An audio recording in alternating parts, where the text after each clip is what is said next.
Yeah, 100%. Yeah. Very good evening, all.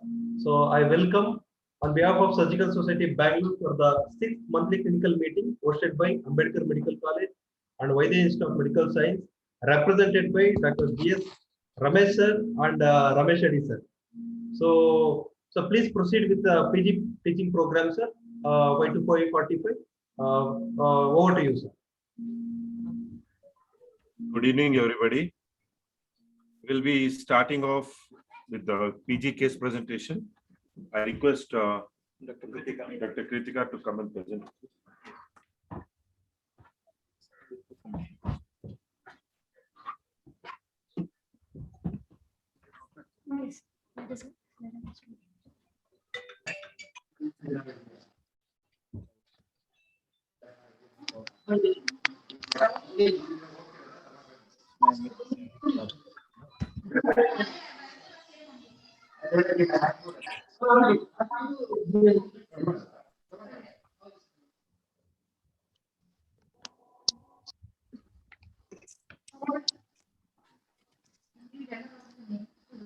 Good evening, everyone. I'm Dr. S. Pritika, General Surgery Resident from Dr. B.R. Ambedkar Medical College Hospital. I would like to thank the President, the Office Bearers of Surgical Society Bangalore, my HOD Dr. B.S. Ramesh sir, and the staff of Dr. B.R. Ambedkar Medical College for giving me this opportunity to present a case of a breast lump. A 45-year-old female patient from Nandini Layout, Bangalore. She is a housewife. Just I wanted to interrupt you. Dr. Lakshman sir, senior consultant laparoscopic surgeon, and Dr. Nataraj Naidu, consultant oncosurgeon from SCG Hospital, will moderate this session. And please proceed, Dr. Pritika. A 45-year-old female patient from Nandini Layout, Bangalore. She's a housewife by occupation, belonging to upper-lower socioeconomic status. History, chief complaints, lump in the left breast since 15 years. History of presenting illness, a 45-year-old female patient presented with a solitary lump in her left breast. The patient noticed the lump 15 years ago. Initially, it was small in size of about 5 into 5 centimeters in the upper outer quadrant. In the last 1 year, the lump has rapidly progressed to the present size of 20 into 10 centimeter. The patient experienced dragging sensation in the breast since last 5 months, hence came to the hospital. There's no history of pain in the lump, no history of discharge from nipple, or no history of recent retraction of nipple, no history of swelling in the axilla, no history of fever, history of trauma, loss of weight or loss of appetite, or no history of lump in the other breast. There's no history of bone pain, jaundice, breathlessness, cough with hemoptysis, vomiting, convulsions, and headache. Past history, no previous history of lump in the breast, no history of tuberculosis, diabetes, hypertension, epilepsy, asthma, no history of intake of oral contraceptive pills or hormone replacement therapy, no history of irradiation or previous surgeries or previous hospitalization or history of any allergy or any drug intake. Family history, no history of breast cancers in the family, no history of other malignancies such as ovarian cancer or uterine cancer or prostate cancer or colorectal cancer. Personal history, diet mixed, appetite normal, bowel and bladder regular, sleep adequate, habits nil. Menstrual history, age of menarche 14 years, menstrual cycles are regular, 3 to 4 day cycle with adequate flow. She is not at attained menopause. Obstetric history, P4L4A0, 4 children, all are full-term normal vaginal delivery. She gave birth to her first child at the age of 23 and last child at the age of 32. All 4 children were adequately breastfed. General physical examination, a 45-year-old female patient with a BMI of 21, well-nourished, well-oriented to time, place, person, conscious and cooperative. Hello. Yes, sir. You are running like a Shatabdi Express. People are, it's not just presenting the case that PGs also have to learn. So please go back to the history. Let some discussion happen about the history. Yes, sir. Okay. So Yes. With the history, what is your tentative diagnosis? Sir, it's most likely a benign tumor, sir, because it's a long duration of 15 years. but you say that in the last 1 year, it has the progressed lump in has size. rapidly progressed. Why did it increase suddenly, no? All of a sudden? Yes, sir. Nothing will grow, no benign tumor will grow all of a sudden. So that Initial- itself indicates that it may not be benign.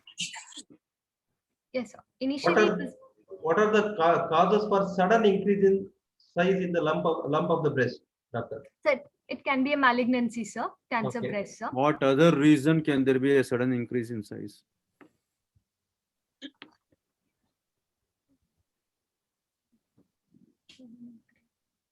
Now, what are the differential diagnosis for your case?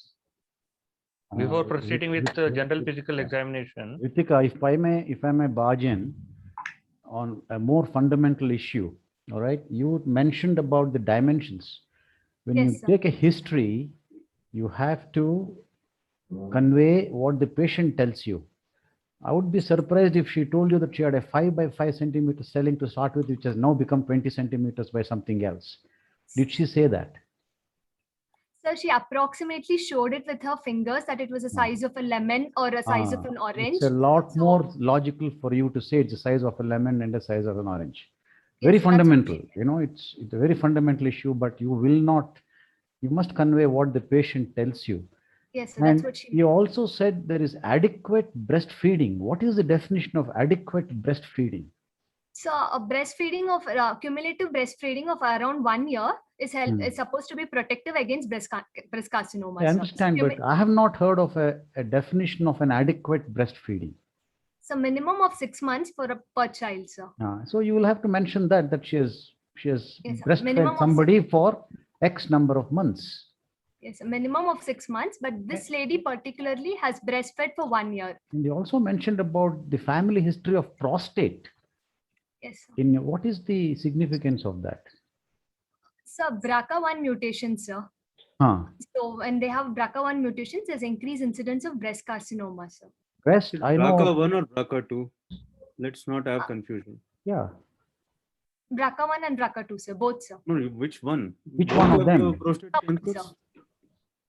Prostate BRCA1 mainly, and BRCA1 is for breast cancer in females, sir. BRCA2 no, is you for know- male breast cancer. No, because we have oncosurgeons also around you. So No, that's not true. Yeah.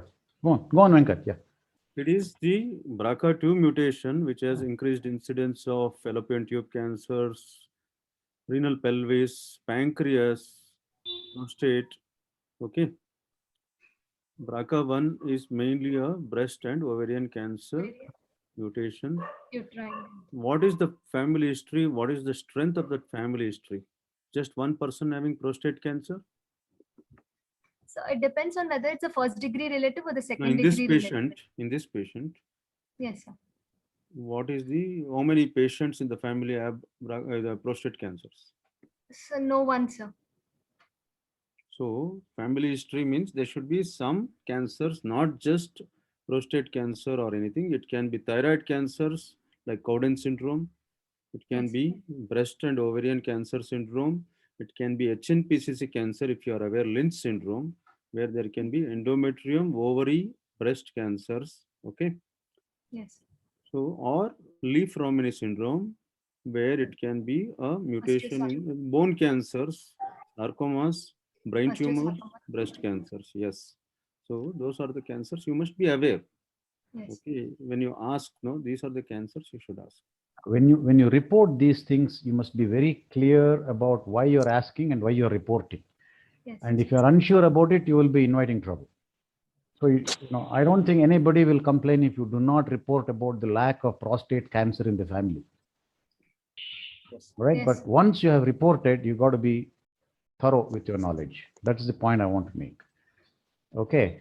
Now, the other important thing I want to know, at the end of the history, my colleagues had started you questioning on that. Everybody who's just listening to you must get a very clear picture about what kind of lump they're dealing with. So before you go to the next phase, which is the clinical examination, it is customary to give a summary of your history and lead into the clinical examination. So what do you think is a 3-line summary of your history? Yes, sir. A 45-year-old. Yeah.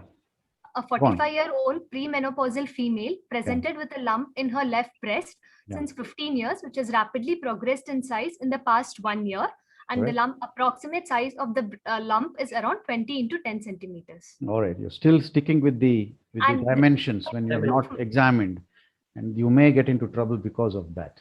All right, because I don't think any average patient tells you it's 15 centimeters in size. Okay, you have to say it in layperson's terms. That's one thing. L- And so Lemon, lemon, orange, melon, whatever you use those terminologies. yeah, and there was an important question which went unanswered. You said the causes for recent increase or sudden increase in size. One was a lump turning into malignancy. What else?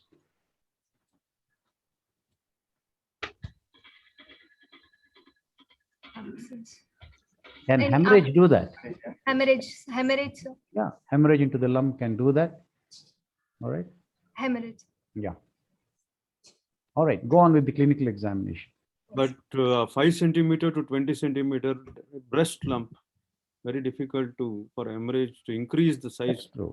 suddenly. Yeah. So we have to also be careful. You can ask for it in sudden increase in size, but you must be careful about when you comment on that. Because there is no complaint of pain or anything with the patient, right? Except for the mass and the big lump and heaviness. Yes, dragging sensation. Yeah, dragging sensation. No, that's why at the end of your history, you should have some differential diagnosis so that you can correlate with your clinical examinations. Yes. Okay, you continue with your general physical examination. A 45-year-old female patient with BMI of 21, well-nourished, well-oriented to time, place, and person, conscious, cooperative, vital signs, pulse 86 beats per minute, measured in the right radial artery, blood pressure 130/90, saturation 97% at room air, respiratory rate 18 cycles per minute, no pallor, icterus, cyanosis, clubbing, edema, or generalized lymphadenopathy.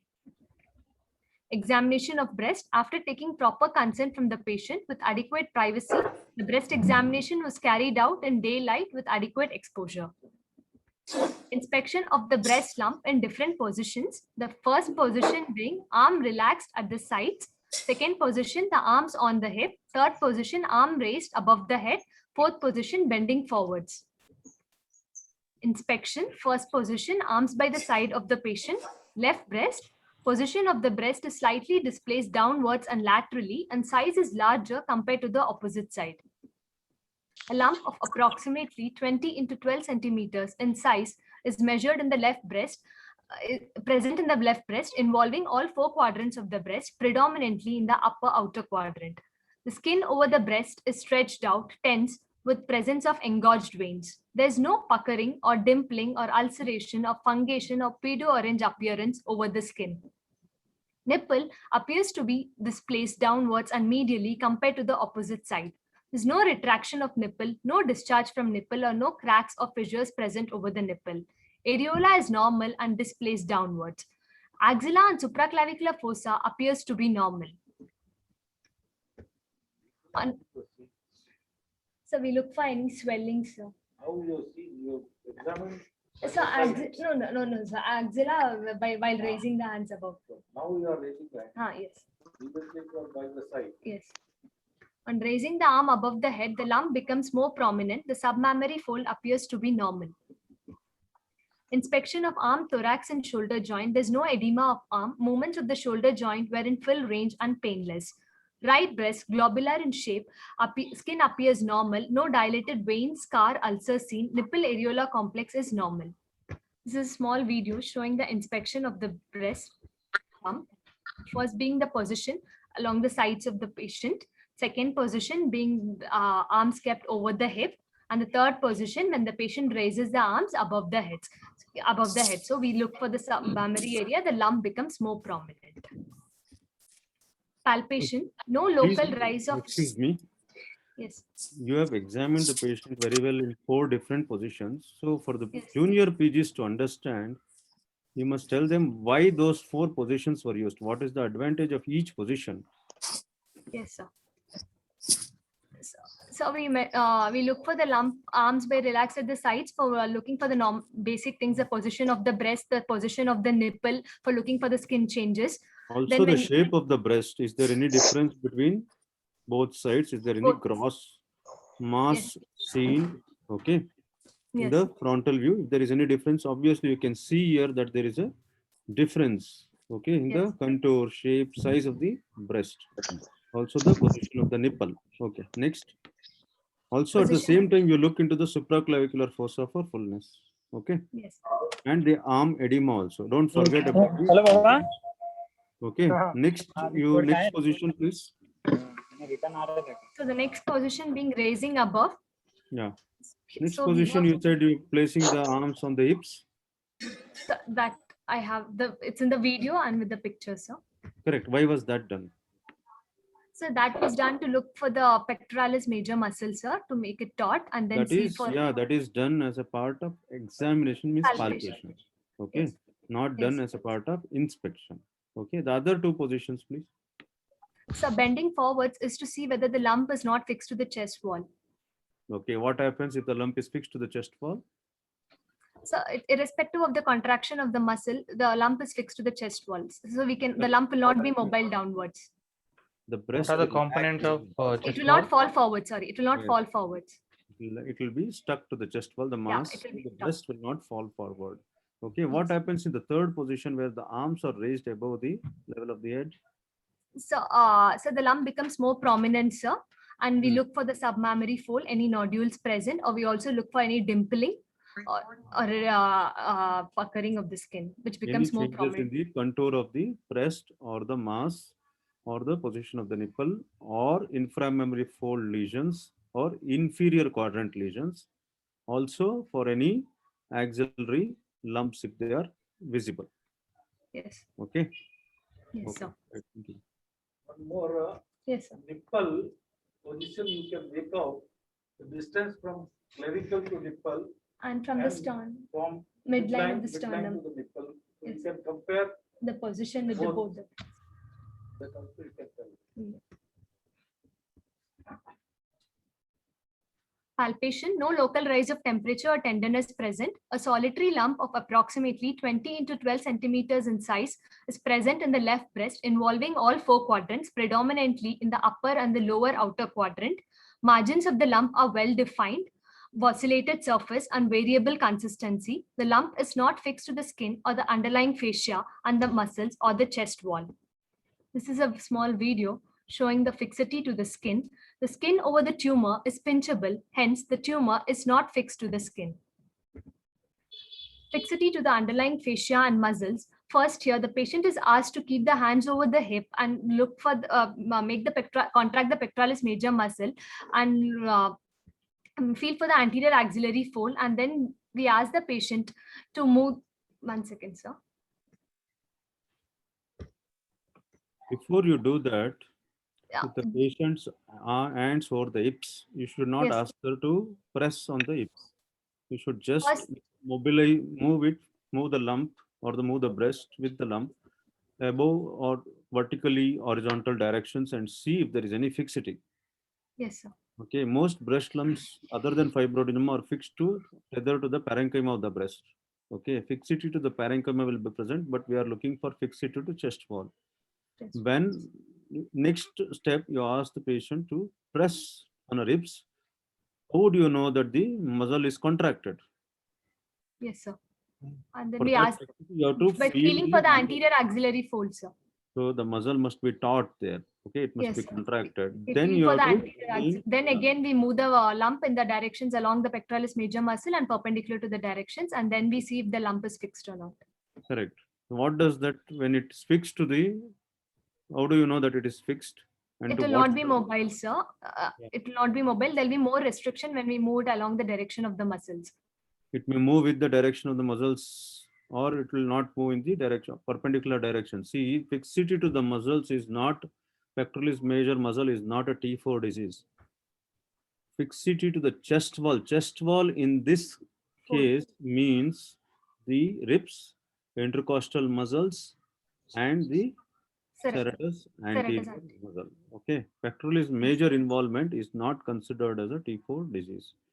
So Yes. when you contract the pectoralis major muscle, if there is restriction in the mobility, that indicates that there is fixity to pectoralis muscle. Okay. Yeah. When without contracting the muscle, if you are not able to move the mass, that means there is fixity to the chest wall already. Yes, sir. Okay. First you have to fix the. How do you evaluate the fixity to the serratus anterior? So next I'm showing.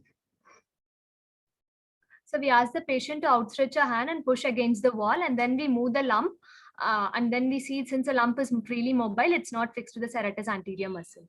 The function of serratus anterior is protraction of the scapula. Protraction of the scapula, sir. Get that happen. Okay. Yes, sir. Protraction of the scapula. So pushing against a wall or something like that will get that. Protract the scapula of that. The medial border of the scapula becomes more prominent, sir. Yeah. The hand there will is- forwards. Involvement of Right. which quadrant of the breast you have to do the test for serratus anterior? So the lower outer quadrant, sir. Lower out. Outer quadrants. It's a lower outer quadrant. Yes, Yeah, yes. outer quadrant. Any outer quadrant also, no? Yes, Or sir. something like this size, Yes. it can get fixed to the serratus anterior, because serratus anterior is upper 8 ribs. Yes. Attachment is upper 8 ribs. The Okay. nipple is drawn downwards. Nipple is drawn downwards away from the lump. No discharge from the nipple. Axillary and supraclavicular group of lymph nodes are not palpable. Left arm is normal. Right breast soft. No local rise of temperature. No tenderness. No lump was felt. No discharge from nipple and areola. How Systemic did you examination. examine the axilla? What are the different groups of lymph nodes in the axilla? So anterior, posterior, lateral, apical, and central and apical. Hmm. The How do anterior you we feel feel, each of those? yes, sir. Anterior we feel with for feeling for the left side we use a right arm, and then we feel along the anterior axillary fold, and for the The posterior we just forearm of the go. patient must rest on Yes, for the sir. right side. For the right side, examination of the right side, you use your left hand, and for the Left, left opposite side, hand, your sir. right hand. So the forearm of the patient must rest on your forearm. It should be Yes, sir. fully relaxed. The shoulder must be lax like a paralyzed limb. Only Yes. then you can feel that comfortably, and you feel along the behind Anterior behind the anterior axillary fold. So for the anterior group of nodes, Yes, and sir. then you go. Behind the patient for the posterior, lift their hand and hold one of their hand with Posterior the. will always be the last thing to do cervical and posterior examination. You Yes. finish the central group. Yes, central group and semi-abducted position. We ask the patient to again rest the arm over our arms, and Mm. using the opposite hand, we palpate for it, and with You the must we go palpate with, deep inside to palpate the inside central that. group of nodes.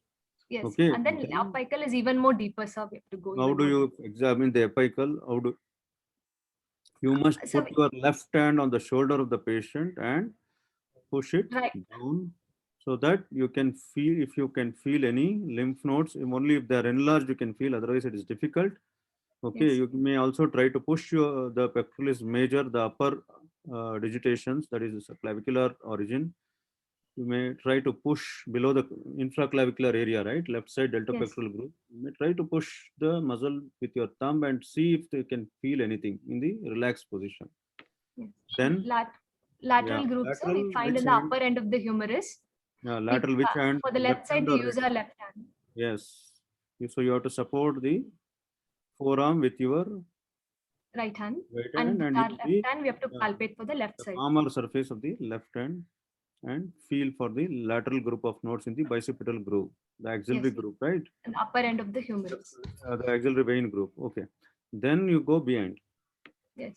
Feel the We ask the patient to lift the hand with the one hand, and with the opposite hand, we try to palpate in the posterior axillary. you go behind the patient, hold Yeah, the so we- left hand of the patient with your right hand, so that the left hand is relaxed, left arm of the patient is relaxed, and you feel along the posterior axillary Posterior fold axillary fold. and the latissimus dorsi muscle for any posterior group of nodes. At the same time, you examine the Supraclavicular group of lymph nodes. clavicular and virtuous nodes, means the between the two heads of the sternomastoid, there can be Sternomastoid. nodes also. Do you know what is the supraclavicular triangle? No, sir. It is in that area you have to examine. If there are lymph nodes in that area, you have to examine higher up in the cervical groups also. So supraclavicular triangle of HOO is, you have to use 3 landmarks, the medial and lateral end of the clavicle, and at the point where the vertical neck joins the shoulder, means it will be on the anterior border of the trapezius. Okay, the point where the vertical neck joins the shoulder, where the shoulder becomes oblique. You mark these 3 points, and then whatever is there in that triangle is the supraclavicular triangle. Anything beyond that becomes cervical nodes, because supraclavicular triangle is still a regional node. Okay, right. Yes, sir. Systemic examination per abdomen, soft. One more thing. If there are any bulky enlarged internal mammary nodes, you may notice fullness in the intercostal spaces. Okay. Yes. Which intercostal spaces? So usually second and third, sir. Second, third, or fourth. Fourth. Okay. Yes. You have to look for any fullness unless there is a big mass. You may not, because that bulge has to protrude between the intercostal muscles. Okay. So you can get to know that. Per abdomen, soft, non-tender, no organomegaly. Respiratory system, normal vesicular breath sounds, no One thing. added sounds. Please add ascites also in per abdomen examination. I would request you to do per abdominal examination in the end, because you will also have to do a PV and PR examination. Okay, the same sitting. So in the abdominal examination, whether there is any mass, hepatomegaly, ascites has to be mentioned. Respiratory system, normal vesicular breath sounds heard, no added sounds. Cardiovascular system, S1, S2 heard, no murmurs. Central nervous system, no neurological deficit. Spine, normal, no tenderness, no restricted movements. Per vaginal and per rectal examination, normal. Summary and diagnosis. A 45-year-old premenopausal lady presented with a lump in her left breast since 15 years, which progressed in size in the last 1 year. The lump was around 20 into 12 centimeters in size, involving the whole of the breast with bosselated surface, well-defined margins, variable consistency, not fixed to the skin or underlying fascia, axillary or supraclavicular group of lymph nodes not palpable. Provisional diagnosis, phyllodes tumor, malignancy to be ruled out. Can't it be anything else other than malignancy or benign? So giant fibroadenoma can also be there. Giant fibroadenoma will not grow suddenly. We have to be Yes. we have seen huge fibroadenomas like what you said, okay, which sometimes need a subcutaneous mastectomy also. But a giant fibroadenoma will not grow very fast. So which other, is there anything other than benign or It's a phyllodes tumor because of the age, sir, 45 years, and the size of the tumor, and because of its rapid growth in the Is last. there any other component in phyllodes tumor other than benign and malignant? It's a borderline phyllodes. Yes. So you're right. It could be a phyllodes tumor. Okay. Yes. So before we proceed to the next level, there are many PGs here, around 100 participants. We are overloaded. Now the next participant must go to YouTube. So your presentation has been good. I think that is why so many people are logged in. So let PGs ask questions now before we proceed. Any questions from any of the PGs, please?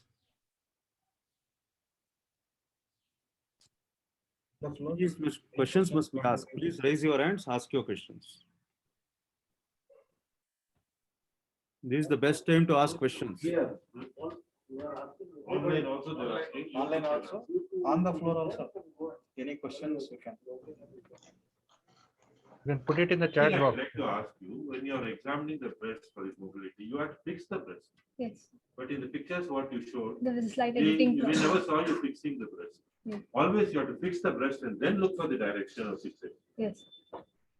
Yes, sir. It was noted. We didn't No, whatever correct. case is there, It has to be pointed. Then it is adherent We to have the- noted, we didn't correct it because it has to be told around the dash. Let other PGs learn.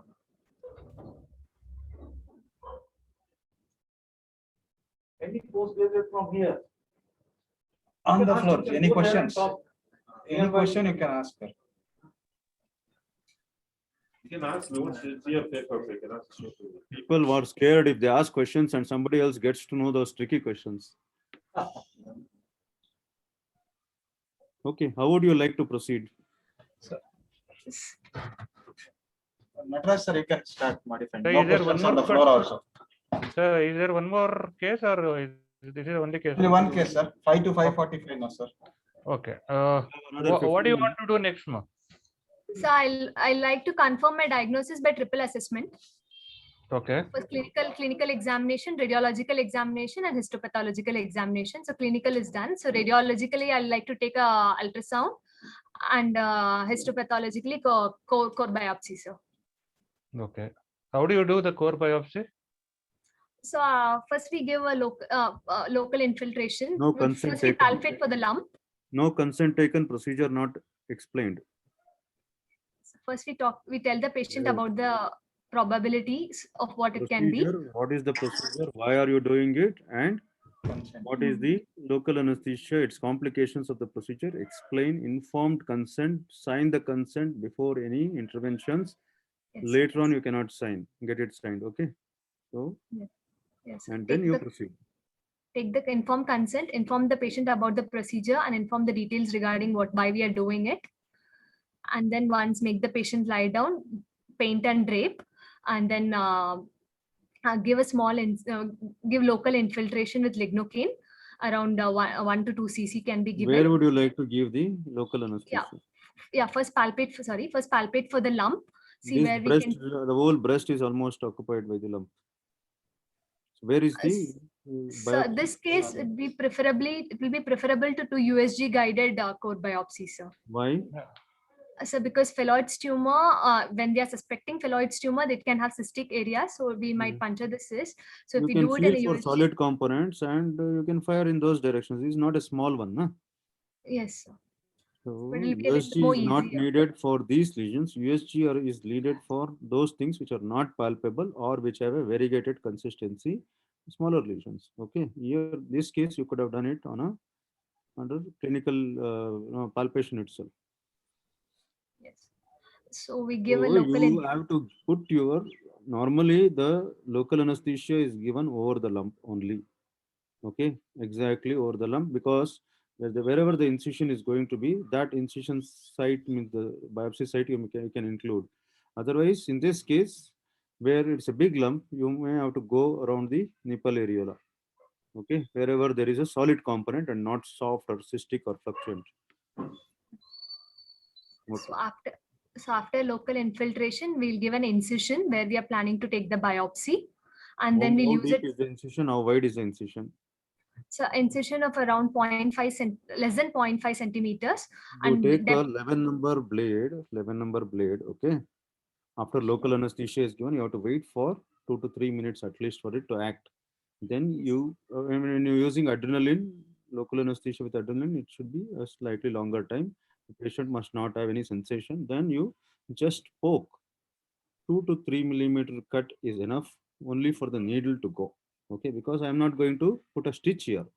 Okay. yes, Then you use a true spring. cut gun. What is the size of the needle used for the biopsy? So around 11 gauge, sir. And length 11 gauge. Madam, Usually 11 it is- gauge is like a hollow needle, big one. Usually it is a 14 or a 16. 16 to 18 is preferred. 16 is preferred. 14 will be for more for bone biopsies, bone 16. means sarcomas.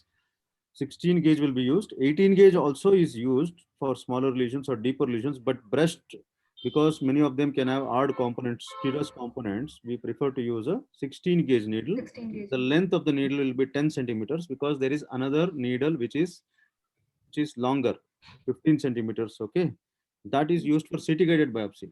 A longer needle is used for CT guided biopsy. For us 4-inch long needle is enough because you can handle it well. The longer the needle, percutaneous biopsy, it will be difficult for you. Okay. Yes, sir. When you order the needle, you should know these things. 16 gauge needle, 4-inch long. Yes. So after that, we take minimum of 5 passes, sir, and we look whether we have taken appropriate amount of tissue, How would you adequate do? amount of tissue. And How we would- relate after taking, yes, sir. How do you know that the cores are adequate? So we look for, actually we see if we have taken the entire tissue, the entire length of the tissue has come, Not and we put it. necessarily for diagnosis. You have seen gastroscopy, diagnose biopsies, colonoscopy biopsies. The biopsies are so small. Pathologists can still report. So don't worry about the thickness of the tumor in the core. The core, if it is totally solid, it will float down. If there is fat, you can see a part of it as yellow. It That may will float. That will float on the top. Yeah, the So we one have which to, sit at the bottom are after important. collecting, we have to look into it, sir. How many Bottom. pieces have gone down and how many are floating? Then And we have to muzzle decide. means reddish it will be. So you should be careful what you have taken, how you have taken, whether the needle was inside the lesion when you biopsy, whether there was any soft cystic component and fluid is coming out. Okay. Yes, sir. Any blood or any serious fluid is coming So out. ultimately it is the wide core of tissue. And we have to keep it in formalin, sir. Yes. Put it in formalin and send it for histopathology report. Okay. Okay. Any other investigation? So Following the sonomammograms. histopath? So first we send for histopath to know the report, sir. And then after that, if you're planning for surgery, then we can send it for excision biopsy. Yeah, what was the report in your case? So we have done it. Yes, sir. We have done a FNAC, sir, and USG. Why not USG a was- mammogram? So but initially only we did a sonomammogram, sir, and she Why was not 45 mammogram? years. X-ray mammogram. Since we did, Mammogram is commonly done for breast Right. cancer, right? Why was mammogram not done in this case? What is your reason for that? so she got her reports from outside, so she was not affordable at our setup. She got it from a government. Mammogram anybody can afford. If they Compression. cannot afford, we'll help them. Don't worry. But this is a big mass lesion in the breast. You have to defend it like that. It is a huge mass lesion. Not easy for mammogram to fix the In lesion. mammography, you need to compress the breast, right? So Yes, you have to comment in that way. we have to compress. Yeah, But but you it's not ask- possible in your case. So mammogram is not required. You have done an ultrasound, that is fine. Then you have done the biopsy. Based on the biopsy, any other investigation is required or not, you have to decide. Yes, sir. That will be mainly based on your whether it comes as malignant, whether it comes as benign or intermediate, based on this. Because if this was malignant, your FNAC couldn't suggest that. Okay. Yes, Please read the reports, ultrasound report and FNAC reports for the PGs. yes, sir. Okay, let's consider it as to be a benign. So what is your next? Yes, sir. Right breast, step. left breast shows evidence of large, fairly heterogeneous hypoechoic lesion measuring 12 into 5 into 11 centimeters, wider than taller, lobulated with few cystic areas with an internal vascularity noted in the mammary zone of left breast, predominantly in the upper quadrant. No evidence of axillary or internal mammary lymphadenopathy. Fairly defined heterogeneous hypoechoic lesion in the left breast, Behraj 4A. See, taller and versus wider. Wider is smaller lesions. Okay. Yes, This, this is doesn't wider apply. than taller, sir. Yeah, this doesn't apply for big tumors. Okay. Big, huge. Yes. Yeah. So main thing is when there is a lot of vascularity coming from the internal mammary arteries, probably what they meant. Okay. Yes. A core needle biopsy would have been more correct because how do you know whether it is borderline, benign, malignant? Okay. Yes. So what would now we will have to The consider FNAC that report. each this thing. Can you read out the report for the PGs, please? Because Yes, at least they will be interested to know what is there inside.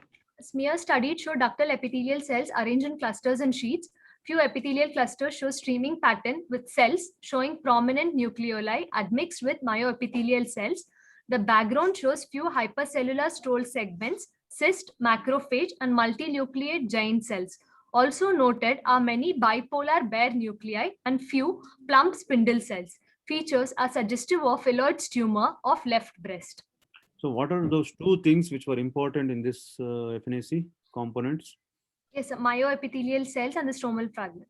Spindle cells first. Yes, Spindle cells first. Okay. And the stromal things. stromal. Yes. In the biopsy, it would have been a better picture. Anyway, now if it is benign, what are you going to do? If it is borderline, what are you going to do? If there is malignant, what you are going to do? So if it is benign, we'd go for a simple mastectomy or excision. Since it is a large tumor, we'll go for a simple mastectomy. If What it's excision? borderline, then we'll add up with radiotherapy. And if it's malignant, if the Let's patient is talk about associated, the primary treatment, then we will talk about adjuvant treatment. yes, sir. So primarily we'll do a simple mastectomy, sir, with around 1 centimeter margin, sir. So the thing is that we are stressing on the biopsy for this particular purpose only because you are doing a mastectomy on an FNAC. Okay. Yes. You Yes. could have done if it is not borderline or malignant, you could have still done something like what I told you earlier, subcutaneous mastectomy or an implant. Those things are possible. Okay. The speed of growth, it doesn't support that it is benign. Okay, we'll see what happened to the histopathology report later. So mastectomy, generally we don't do on FNAC. Got it? Yes. We don't do mastectomy on FNAC because we have got stuck, not myself at least, many people have got stuck with FNAC report and then doing mastectomy and later on it comes as benign. So ideal, that is ideal. We have to teach the students also. Ideal is you have to do a biopsy and then decide. So there is a possibility that you could do a subcutaneous mastectomy if you get how many millimeter margins? So 1 centimeter, sir. Is that what is now the current recommendation or your recommendation? So current recommendation, if the tumor size is smaller, sir, if it's less than if it's smaller, then we do for 2 centimeters. If the tumor size is larger, then we take about 5 centimeters, sir. You said 1 centimeter, then why different ideologies?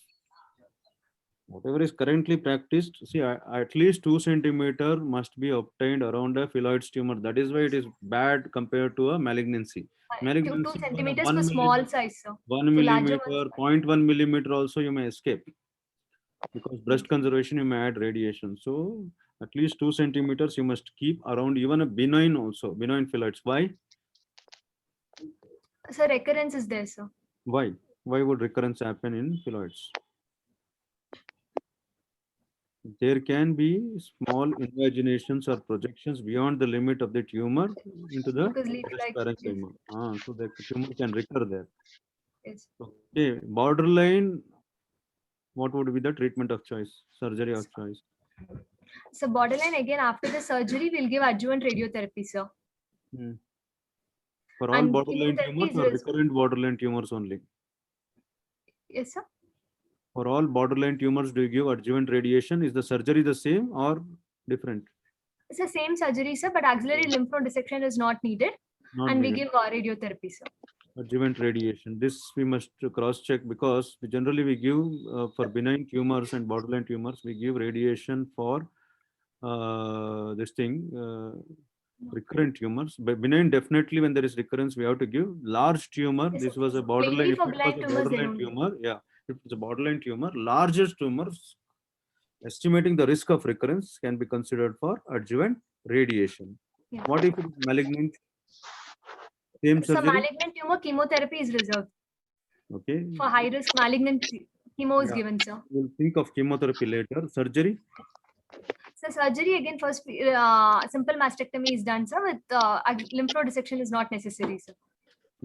Because it's a sarcoma, it's unlikely to spread to the lymph nodes. Only when there is an enlarged or metastatic node, you are going to do the axillary clearance. Okay, these sarcomas generally don't spread to axillary nodes. Because of the size of the tumor, the surgery is almost the same.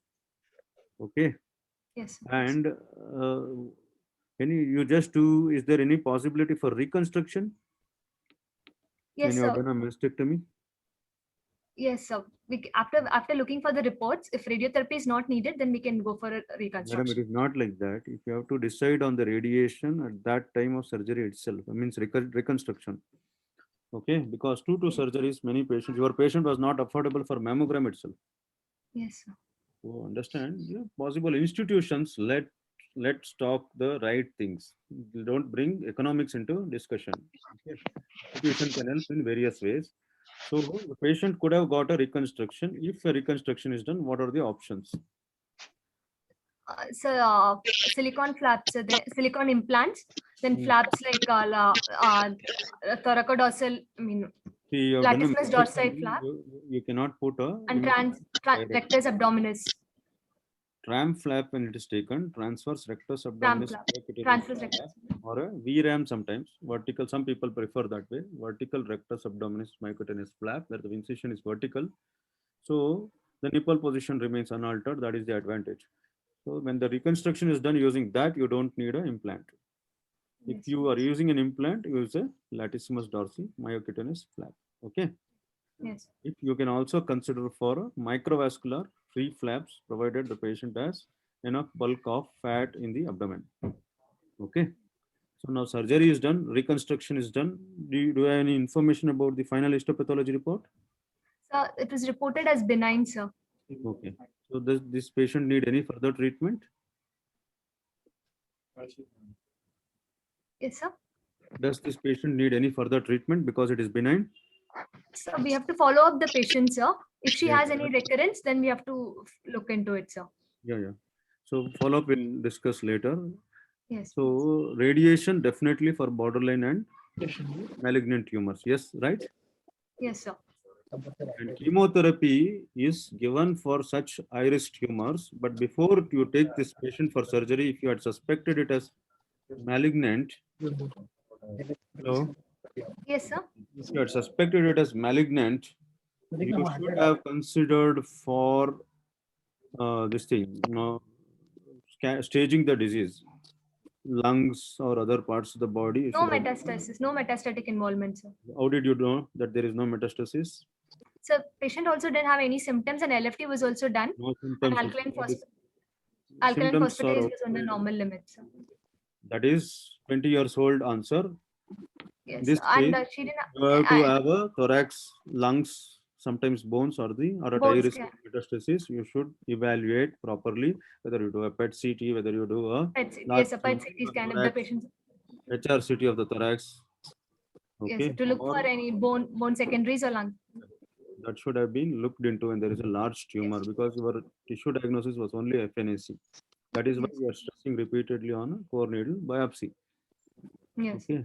Then chemotherapy in cystosarcoma phylloids is not a proven thing, because the number of cases are few. It is given as a case by case basis. Okay. Yes. Means the patient may Doxorubicin benefit, if may the not first benefit. provide is given. May not benefit also. That has to be explained before chemotherapy is given. Okay. Yes. Any other questions? Anybody else? Anything else to be clarified? What is hurricane tumor? Hurricane. I don't know.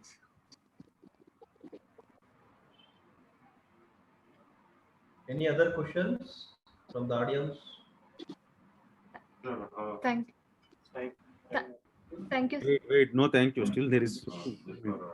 How do you follow up these different patients? What frequency and what if there is a I wanted recurrent? to ask the same thing. What investigations and how do you follow up the patients who has undergone mastectomy for recurrent or large fibroid?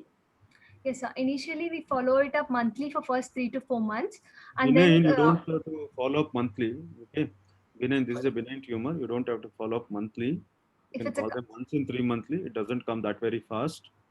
And Yes. since you have done a mastectomy, examine the chest wall clinically and see if there is any recurrence. It generally comes back in the operated area or in the scar. yes, so Okay. that's what, 3 to 4 monthly, sir. Then later for 6 months, and then later every 6 monthly, sir, for next 2 years. So benign phylloids are monitored for life, even if they are benign also. Okay. They Later can followed come up back every year. later on also. Borderline tumors also, even after radiation, it may come back. You have to follow them up. Metastasis, malignancy, you know that it has to be a more stringent follow-up. You may have to evaluate other areas like what I told you, lungs or other parts of the body frequently for recurrence. Okay. So, like, the time is up. Thank you, Dr. S. Pritika, for your Thank you, sir. excellent presentation. And I thank Dr. Nataraj Naidu and Dr. Lakshman sir for their valuable moderation of the session. Handed over to Thank you. B.S. Ramesh sir to proceed with the poster, sir.